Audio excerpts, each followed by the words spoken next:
The Story of the Mughal Empire. Part 3. The Aftermath of 1857. End of a Dynasty, Rise of an Empire. The fall of Delhi in 1857 was not just the collapse of a city. It marked the end of an era that had lasted more than 3 centuries.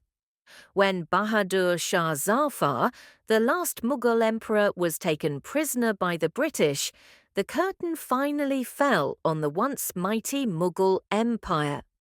After the suppression of the rebellion, the British East India Company was dissolved, and in 1858, India came directly under the British Crown.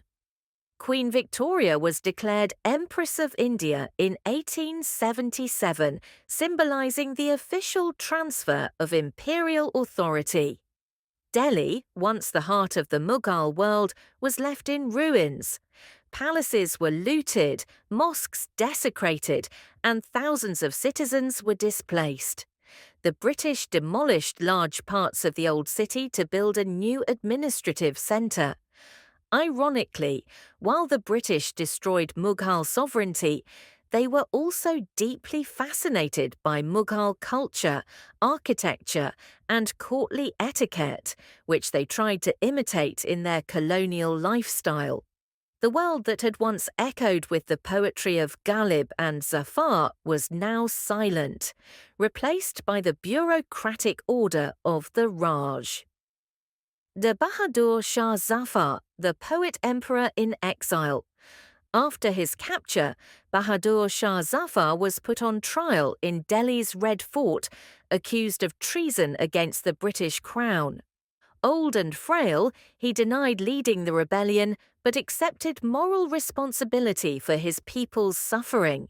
He was sentenced to exile in Rangoon, Burma, now Yangon, Myanmar, where he died in 1862. He was buried in an unmarked grave, far away from the city he loved. Zafar's poetry remains one of the most powerful testaments to the fall of the Mughal Empire. His verses express longing, sorrow, and the pain of exile. लागता नहीं है दिल मेरा उजरे दयार में, किसकी बनी है आलमे ना पायदार में. My heart finds no peace in this ruined land, for who has ever found joy in a world so transient? His death symbolized the final extinguishing of Mughal political power, but not of its cultural soul, for the ideas and aesthetics of the Mughals lived on. British India and the inheritance of the Mughals. Though the British conquered the Mughals, they did not erase them. In many ways, they appropriated the Mughal legacy to legitimize their own empire. The British admired Mughal grandeur and often modelled their colonial architecture after Mughal forms. Buildings like the Victoria Memorial in Kolkata, Gateway of India in Mumbai, and the Viceroy's House, Rashtrapati Bhavan, in Delhi, reflected Indo-Saracenic architecture, a fusion of Mughal and European styles. Even the new city of New Delhi, built in the early 20th century, was laid out in imperial grandeur reminiscent of Akbar's vision of Fatehpur Sikri. Administratively, too, the British borrowed from the Mughal bureaucratic system. The Mansabdari system inspired the later civil service hierarchy. Persian, the Mughal court language, was replaced by English in 1837. But the influence of Persian vocabulary persisted in Urdu, which became a language of poetry, courtship, and refinement. The cultural legacy, art, architecture, and language. Mughal architecture is one of the most enduring legacies of the empire. From Humayun's tomb to the Taj Mahal, from Agra Fort to Fatehpur Sikri, each monument tells the story of imperial ambition and artistic genius. The architectural principles of the Mughals, symmetry, garden design, the charbagh pattern, and the use of domes, arches, and minarets, became defining features of Indian architecture even after their fall. British architects, Indian Nawabs, and later independent India itself drew inspiration from Mughal aesthetics. Modern India continues to restore and preserve these monuments, which remain key symbols of national heritage and tourism. Painting and literature. The Mughal court was a vibrant hub of artistic activity. The Mughal miniature school, which blended Persian and Indian styles, continued to influence art long after the dynasty ended. Later, Rajput and Deccan painting traditions borrowed heavily from it. In literature, the Mughal age gave birth to Urdu, a language born from the cultural mingling of Persian, Arabic, and local Indian dialects. Poets like Mir Taqi Mir, Sauda, and later Mirza Ghalib carried forward the Mughal tradition of sophistication and lyrical beauty.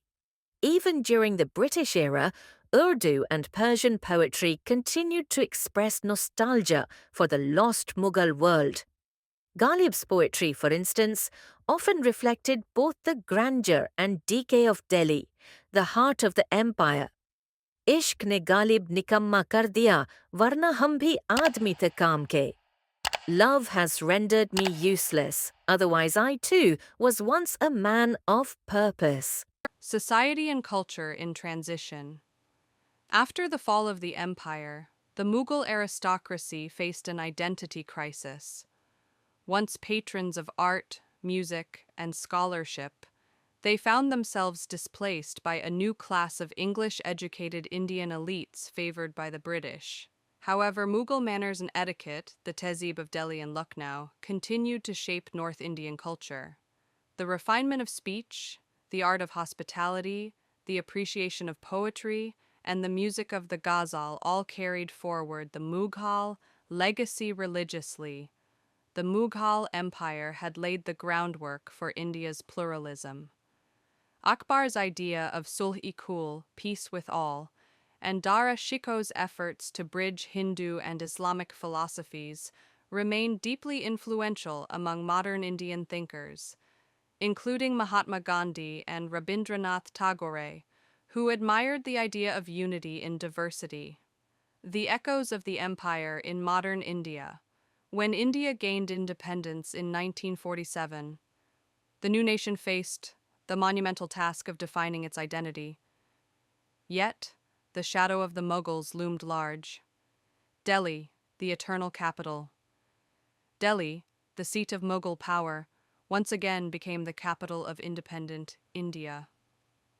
Ironically, the Indian Parliament stands not far from the Red Fort, the same fort from which emperors once ruled. Every year, on August 15th, the Prime Minister hoists the national flag from the ramparts of the Red Fort, a symbolic reclaiming of the Mughal imperial center for democratic India, the Taj Mahal, symbol of love and legacy.